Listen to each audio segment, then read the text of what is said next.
हाँ, नमस्कार बच्चों। आप देख रहे हैं राजस्थान एग्जाम पाठशाला और आज के इस डीप डाइव में हम एक बहुत ही खास विषय पर बात करने वाले हैं। जब हम राजस्थान के पारिस्थितिकी तंत्र की बात करते हैं तो एक पेड़ का नाम सबसे ऊपर आता है, खेजड़ी, जिसे राजस्थान का कल्प वृक्ष कहा जाता है। कल्प वृक्ष। इसकी जड़ें जमीन में इतनी गहराई तक जाती हैं कि वो उस भूजल तक पहुंच जाती हैं जहां तक बाकी पौधे पहुंच ही नहीं पाते। इसीलिए भयंकर अकाल में भी ये हरा भरा रहता है। बिल्कुल, ये अपने आप में एक चमत्कार है। और इसके उपयोग तो देखिए, इसकी जो पत्तियां होती हैं जिन्हें स्थानीय भाषा में लूम, जो ऊंटों और बकरियों के लिए प्रोटीन से भरा चारा है। एकदम सही। और फिर आते हैं इसके फल, जिन्हें सांगरी कहते हैं। सांगरी इंसानों के लिए बेहतरीन भोजन है। और जब यही सांगरी सूख जाती है, जिसे हम खोखा कहते हैं, तो उसे भी लोग बहुत चाव से खाते हैं। मतलब रेगिस्तान की चिलचिलाती धूप में भोजन, चारा और घनी छाया, सब कुछ एक ही जगह मिल रहा है। इसीलिए तो समाज इसे पूजने लगता है। बच्चों, इस पॉइंट को अंडरलाइन कर लीजिए। 31 अक्टूबर 1983 इस दिन खेजड़ी को राज्य वृक्ष घोषित किया गया था। ये डेट एग्जाम के लिए बहुत इंपॉर्टेंट है। 31 अक्टूबर 1983, राइट? और इसका सांस्कृतिक महत्व भी तो बहुत है। मैंने पढ़ा है कि ग्रंथों में इसे शमी कहा गया है। हाँ, शमी। और स्थानीय भाषा में इसे जांटी या सीमलो भी कहते हैं। दशहरे पर तो बाकायदा इसकी पूजा होती है। इतिहास में जाएं तो ये परमार और तोमर वंश का आराध्य वृक्ष भी रहा है। इस गहरे जुड़ाव से मुझे एक बहुत ही भावुक घटना याद आ रही है। हम सब ने 1970 के दशक के उस चिपको आंदोलन के बारे में सुना है, जो उत्तराखंड में हुआ था। सुंदरलाल बहुगुणा वाला आंदोलन। हाँ, लेकिन मुझे ये जानकर बेहद हैरानी हुई कि इस आंदोलन की असली प्रेरणा वास्तव में राजस्थान के इसी खेलड़ी वृक्ष को बचाने के लिए हुए ऐतिहासिक बलिदानों से मिली थी। अमृता देवी विश्नोई और उनके साथ 363 लोगों का जो बलिदान था, ये दिखाता है कि पर्यावरण संरक्षण का विचार हमारे यहाँ कोई मॉडर्न या पश्चिमी कॉन्सेप्ट नहीं है।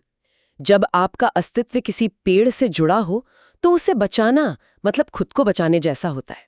लेकिन आधुनिक समय में तो हालात बदले ना। हाँ, दुर्भाग्य से बढ़ती आबादी, अति चराई और कुछ फंगस जैसी बीमारियों के कारण खेजड़ी के पेड़ तेजी से कम होने लगे।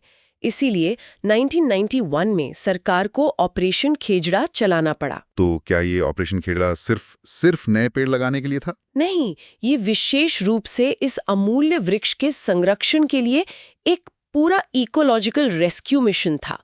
बच्चों, ये 1991 का साल भी आपको याद रखना है।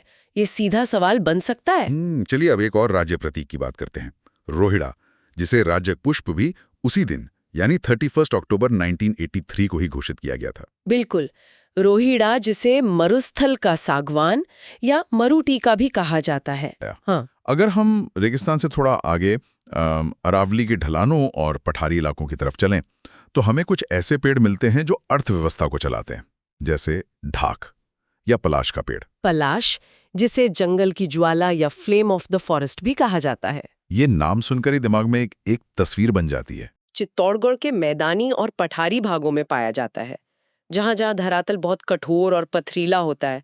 जब वसंत ऋतु आती है तो इसके पत्ते झड़ जाते हैं और पूरा पेड़ लाल नारंगी फूलों से भर जाता है। इसीलिए इसे जंगल की ज्वाला कहते हैं। हाँ, दूर से देखने पर ऐसा लगता है जैसे पूरे कंकरीले परिदृश्य में आग लग गई हो।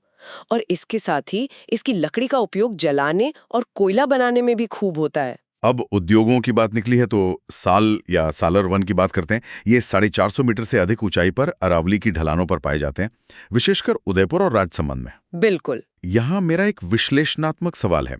मैंने नोट्स में पढ़ा कि इन सालर पेड़ों का उपयोग विशेष रूप से, ध्यान दीजिएगा, विशेष रूप से माचिस की तीलियां और पैकिंग के डिब्बे बनाने में होता है।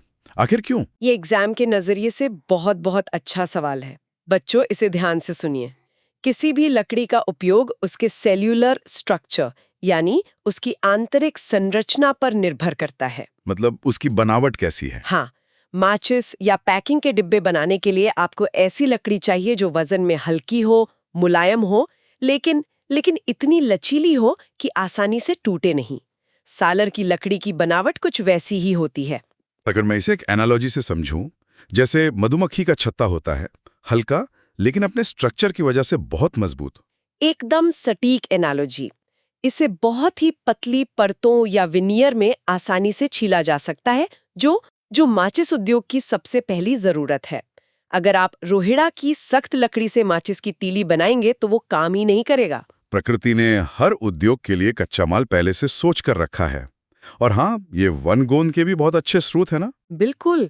और सिर्फ यही नहीं, राजसमंद के हल्दी घाटी और नाथद्वारा इलाके में आपको चंदन के वन भी मिल जाएंगे। ये तथ्य अक्सर बच्चों को हैरान कर देता है। वाकई हैरान करने वाला है। अच्छा, लकड़ी का एक वर्गीकरण भी दिया गया है नोट्स में। हाँ, ये क्लासिफिकेशन समझना बहुत जरूरी है। लकड़ी मुख्य रूप से 2 प्रकार की होती है।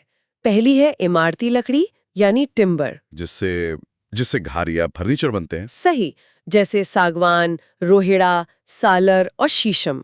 और दूसरी होती है ईंधन वाली लकड़ी या फायरवुड, जैसे धोकड़ा, खैर और बबूल। मैंने पढ़ा है कि बबूल की लकड़ी से बेहतरीन गुणवत्ता का चारकोल यानी लकड़ी का कोयला बनता है। ऐसा क्यों? इसके पीछे सीधा सा विज्ञान है। बेहतरीन चारकोल के लिए आपको ऐसी लकड़ी चाहिए जो बहुत धीरे धीरे जले और लंबे समय तक एक समान आंच दे। बबूल की लकड़ी बहुत सघन होती है, इसलिए ये भभक कर जलने के बजाय सुलगती है। जो पारंपरिक लोहारों के बहुत काम आती होगी। अब थोड़ा इन उद्योगों से बाहर निकलते हैं और बात करते हैं उन आदिवासी समुदायों की जिनके लिए जंगल सिर्फ लकड़ी का गोदाम नहीं बल्कि उनकी जिंदगी है। बिल्कुल।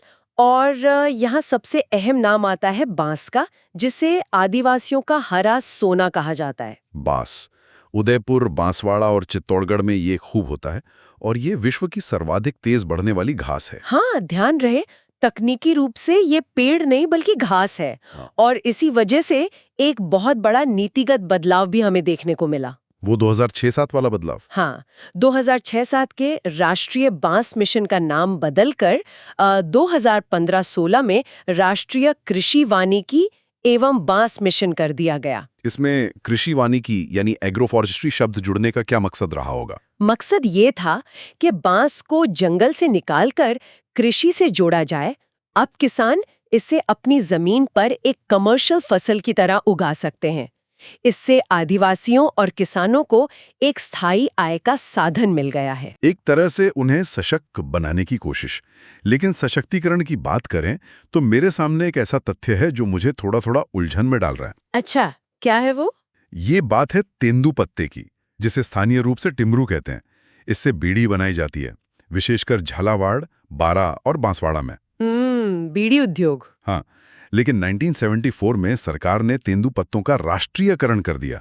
मतलब अब केवल राज्य सरकार ही इसका व्यापार कर सकती है। अब आदिवासियों के एक और अहम पेड़ की बात करते हैं, महुआ, जिसे आदिवासियों का कल्प वृक्ष बताया जाता है। इससे मावड़ी नामक देशी शराब बनती है। सिर्फ शराब ही नहीं, सूखे के समय में जब फसलें बर्बाद हो जाती हैं, तब कई आदिवासी समुदाय महुआ के फूलों को सुखाकर उनसे भोजन बनाते हैं। ये उनके लिए एक आपातकालीन राशन की तरह काम करता है। क्या बात है। और पारंपरिक ज्ञान की बात करें तो खैर के पेड़ का उदाहरण बहुत शानदार है। हाँ, जिससे कत्था बनता है। बिल्कुल। उदयपुर के इलाकों में कथौड़ी जाति के लोग तने की छाल को उबालकर हांडी प्रणाली से कत्था तैयार करते हैं। बच्चों, ये एग्जाम के लिए बहुत जरूरी पॉइंट है। हांडी प्रणाली और कथौड़ी जाति, ये प्रक्रिया असल में किसी साइंस लैब के प्रयोग जैसी है। वो जानते हैं कि छाल को किस विशेष तापमान पर कितने घंटों तक मिट्टी की हांडी में उबालना है ताकि बेहतरीन कत्था बन सके। ये मानव कौशल का अद्भुत उदाहरण है। इंडिजिनस केमिस्ट्री और ऐसे ही कई और खजाने हैं, जैसे गोंद उत्पादन के लिए बाड़मेर का चौहटन इलाका। हाँ, खेजड़ी, नीम, सालर, बबूल, इन सब से गोंद मिलता है। और इसके अलावा एक आवल नाम की झाड़ी भी होती है जोधपुर और पाली में। आवल, इसका क्या उपयोग है? इसका इस्तेमाल चमड़ा साफ करने यानी लेदर टैनिंग में किया जाता है। कमाल है।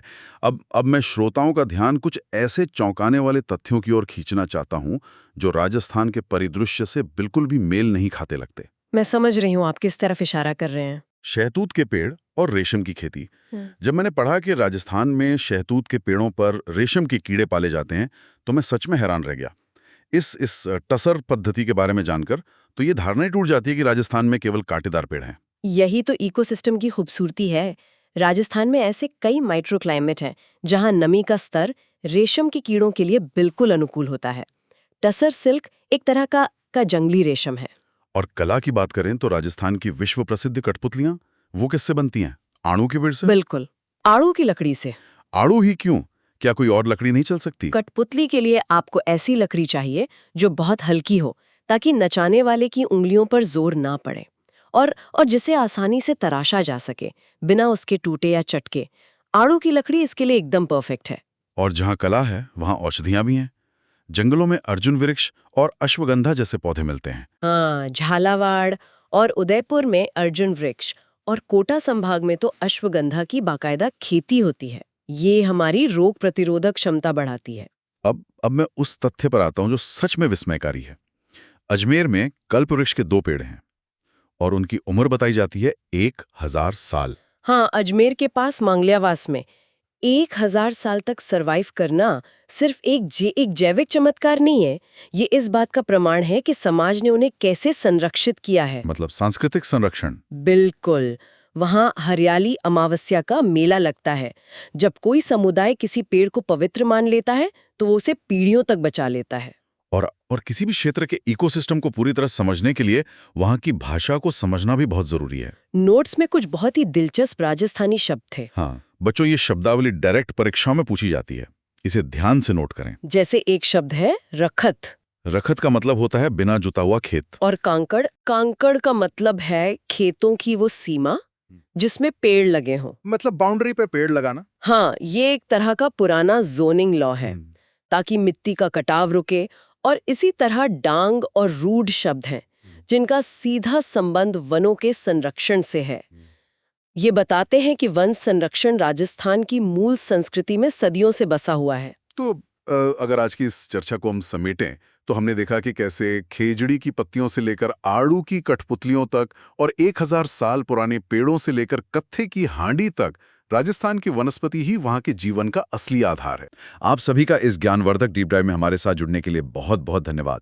और हाँ, अगर आपको ये क्लास पसंद आई हो तो चैनल राजस्थान एग्जाम पाठशाला को सब्सक्राइब जरूर करिए। हम फिर मिलेंगे।